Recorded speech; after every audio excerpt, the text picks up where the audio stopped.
soon as she got that gap in between 8 and 9, she knew exactly where she was going and just gassed it with the slide into second. Great shot to get that spot in the outfield. Simply outstanding. And Nola safely down to second base in the scoring position. And if you ask me, outside of Kailia O'Brien, I reckon the key to this team is the lady in the batter's box right now, Tanisha Hokianga. Yes, she's softballer of the year a couple of seasons ago. She does it all. She can hold her own on the hill, and with the stick, she is dangerous. So yeah, having Tanisha in the batter's box with a runner on 2 might be just the start that Auckland want in this game. Yeah, Tanisha Hokianga comes in with 11 hits from 19 at-bats, a 579 batting average, puts her at the top of the leaderboard after day 3. Oh, it just shows that class of her. You know, she's been a standout in New Zealand for many years now, and now she's seen the world a bit more as well with some off-season playing overseas. So she's just X factor in her. Well, the Canterbury Red Hawks with a big win last night. And a sudden death playoff match to get to the semi-final, taking on Hawke's Bay with the international superstar Kaya Parnaby on the hill. Amy Begg gets a start in that game, but who shuts the door for the Canterbury Red Hawks? It is Brittany Terry, and she gets the start today. I think a good move by head coach Stephen Ratu from Canterbury. Yeah, well, Stephen Ratu's been around the game a long time, knows those little things to keep everyone guessing. And, I mean, a lot of people were picking Hawke's Bay to go all the way in this tournament with the roster that they turned up with. But, no, Canterbury digging deep and getting that the tiebreaker win, 3-2. 3 balls and 1 striker. Hitters count now for Hokianga, a big spot early in the game. And this one slashed at a rise ball just on the leaders of the zone. Gotta love confident batter swinging hard at a 3-1. Beautiful day here. And you can see just behind us is the AstroTurf. That's what, if you've never been to Fraser Ballpark, they play on an artificial turf here. Damien, what is the difference between playing on an artificial turf instead of your conventional dirt diamond?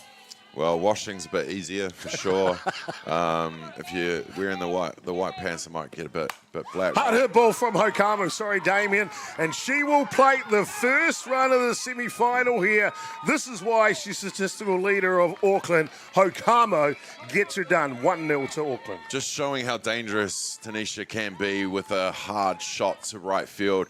There's no way anyone was getting to it for a catch, and of course Ruby Nola, she took two bases with her bat. She takes 2 bases off that hit and opens the account for Auckland. Sure does indeed. And of course, this game played at 9 a.m. here local time at Fraser Ballpark, which is just in the Hutt Valley, about 20 minutes north of the Beehive of Wellington. There's a replay of that strong, powerful shot by Hokianga going the opposite direction. So the ball was a little bit wet from the juice, so they've just dried it off for Terry, and she'll have a chance now against Krista Hawani. Doesn't get much easier. No, it doesn't indeed. Hawani comes into today's match with a 529 batting average, 9 from 17. To say that Chris is having a great NFC would be a huge understatement. Yeah, she's been a mainstay in the White Sox for many years. Just on the outside at the moment, but performances like she's had this weekend may see her get back that silver fern. Well, she did that with the Auckland side, Damon. You'll remember last year, shock admission from the Auckland NFC side was Krista Hawani after about 10 years or so of service. Gets dropped, picked up by North Harbour. She takes North Harbour all the way. This one pops up. Centre fielder camped underneath it, and she'll make the catch. Alyssa Laurie, and we'll finish that about Krista maybe at her next at-bat. Got a good one going on. It's Hokianga, the MVP of Auckland, plates the first run of the semi-final.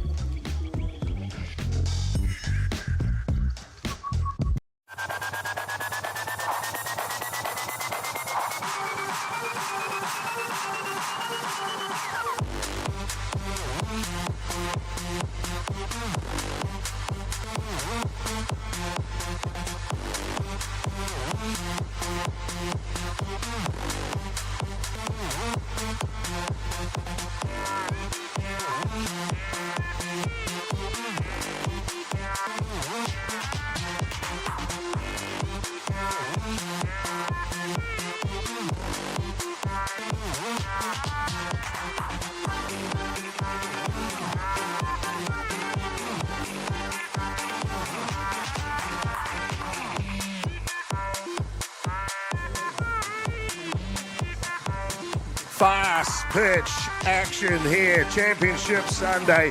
Doesn't get any better at the Softball New Zealand's 2025 NFC. We're through one innings complete. Auckland have just struck for their first run of the ball game on the back of some Hokamo power to the opposite field. Well, Canterbury, they're built with power too. Damien, it'll be Makiri, McIntyre and Wirihuko. 1, 2, 3 for the Red Hawks. Yeah, any one of those players can make something happen. And with Auckland striking first, getting that run on the board, they'll be looking to get that back pretty quickly. Auckland, defensively, we didn't get to put them out for you in the top of the first inning, so we'll set them for you now. It's Ruby Nola, Alana Snow, and Krista Hawani left to right in the outfield. Hock on the third base is the ever-lovable, I love that laugh, Karina Hale. Ava Prescott and Shia Hale, the pairing up the middle, shortstop and second base. Tanisha Hokianga, the slugger, she's over at first. Behind the dish, we mentioned into the lineup is Clover Alapaki and Stephanie Faircoff will be on the hill as Prescott looks on from shortstop. Damien Faircoff is going to give Auckland a chance to win this game today, as this one has just popped up. Taken by Hale at second base. Just to finish that thought, Damien, if Faircoff is going to give Auckland a chance to win this semi-final today, to get to the grand final against Hutt Valley, what does she need to do? Steph needs to just be Steph out there. She'll pitch all day. She goes in with so much experience. She's pitched all over the world, just coming off a season in Germany, you know. So she'll want this. This is a semi-final. And she knows how important it is, not only to Auckland to get through, but you know, for herself. Getting up there in age now, and I hope she doesn't kill me for saying that. So, like, taking those opportunities to keep shining on the hill and do it for a team. Stephanie Faircoff has got the full repertoire of pitches. She's able to keep the ball low in the zone, both with a low lifter and a drop ball. Then the rise ball in the air. But the last pitch she threw, the change-up, I think, there's that low pitch drop ball, but I think that change-up is the key to her success.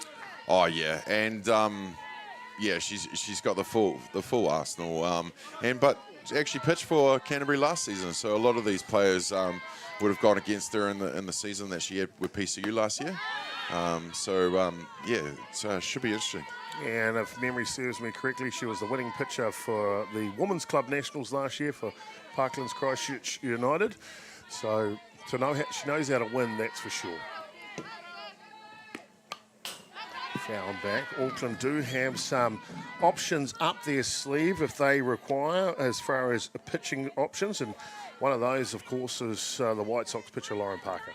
Oh, what an absolute athlete to have in the dugout ready to go, you know. And Auckland's got a couple of them that can step up on a dime and go hard for the blue and white. So, yeah, not a bad backup to have Parker out there. Lucy McIntyre working hard here. Quality at bat, full count now for Lucy. Yeah, she's disciplined batter. The first basewoman, she'll see some pitches. And there's a perfect low lifter on the outside corner from Faircoff. Was that another jinx? Sorry, Lucy. But yeah, beautiful pitch to get her looking on the outside corner there for the KC. Frame is perfect from Alapaki behind the dish, and always interested to see how far Alapaki can go with her catching, Damien. Of course, a left-handed option. You don't see many left-handed catches in the game, do you? No, they you see a fewer age group, but as soon as they get into the adults, they'll either go to first or outfield. So no, it's awesome to see a senior woman's catcher in the lefty, and yeah, perfect Perfect framing there with the fast glove. The designated player hitting for the pitcher, Terry. Up to bat now. This is Krista Were-Hiko, and she takes one off the arm and will head down to first base with a hit pitch. Didn't look too happy about it, but probably just because she wanted hit. You see that pitch earlier on McIntyre was perfect, and there, that one, that's close actually. You see that on the super slow-mo. Hits the bottom of the bat, the hand is there as well. And one of those ones that could or could not be. Yeah, I think Steph is even questioning how close. And, of course, we have broadcast arts in the house with Atiawa Toa FM and Beyond the Dugout Broadcasting with a super slow-mo with some ridiculous frames per second. And you can see it's crystal clear here where the ball hits, not the arm. In this case, it's actually the bat. Ooh. And you can see... Controversial in a semi. Yeah, right now here. And, oh, there you go. Oh, that's gold. Well, we've made a new addition to the crew. We brought in Big Screen Charlie in centre field here with Hutt Valley and Atiawa Toa FM sponsoring the big screen for us. And Isaac Fletcher comes out of the Auckland dugout and goes, you might want to check the big screen, bud, because the slow-mo says it hits her bat. Wow, well. You know, many sports have the go-to for the umpire to have that call in precious situations. And wow, we just saw it in the big screen in right field, clear as day, hitting that bat. That'll bring up to bat now. Alyssa Laurie, the centre fielder. Damien, just on that, the team challenge. So that is something that's been introduced in a lot of sports. You see it in cricket, rugby, and also in softball. In the international level at World Cups, they've started introducing it. Pick-off attempt down to first base, and she is back in time. They used it at the WBSC Women's World Cup in Italy last year. So that is something coming. We've had discussions with Softball New Zealand and the chief umpire, Wiremu Tamaki. We have the framework, and so probably not going to be this season, but just to let you viewers know, video replay for umpire rulings is on its way here in New Zealand. Yeah, give our players more voices, eh? Hey, at least they'll get a challenge, and if it works, it works. Prescott needs a good throw, and she's got one, and she will smoke it down to first base and retire. Canterbury in the top of the second innings. No score as they leave one stranded in the semi-final. Auckland leading 1-0.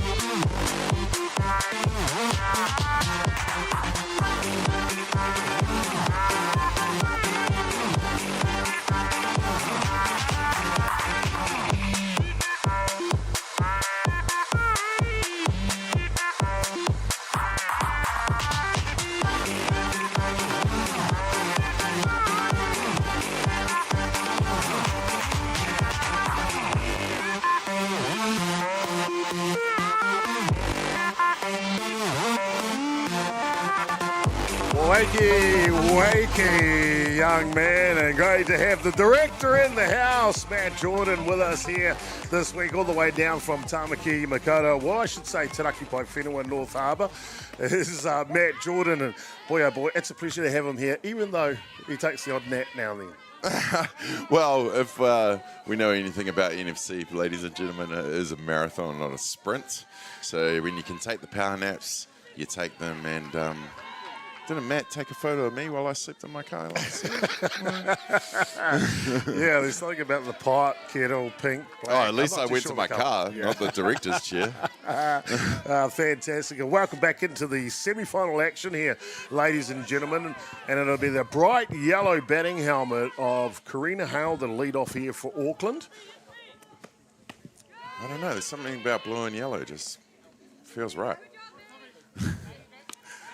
Something fantastic. Of course, Karina Howell, a long time Waitakere Bears. I tell you what, they don't sleep at Waitakere Bears. They're right on their game all the time, just like Karina Howell. Well, Karina played for North Harbour last season for in the NFC final, taking on her daughter, which was really cool to see the interaction throughout the game of that one. But now the teammates. Yeah, actually, thanks, Damien, because that's where we were going with Krista Rawani before we went away at the bottom of the first innings. You're welcome, mate. Krista Rawani dropped from the Auckland NFC team for the first time in about 10 or so years. And so she gets picked up by North Harbour. And she's like, well, I'm going to show you what happens when you drop me. And she had an outstanding tournament supported by Karina Howell. The other player was Madison Gerbes. All three of them took North Harbour almost to the gold medal at last year's NFC, losing by 1 run to Auckland in the grand final. But a big difference they made. Both Karina Howell and Krista Rawani injected back into the Auckland NFC side. They understood the mistake they made. Yeah, absolutely.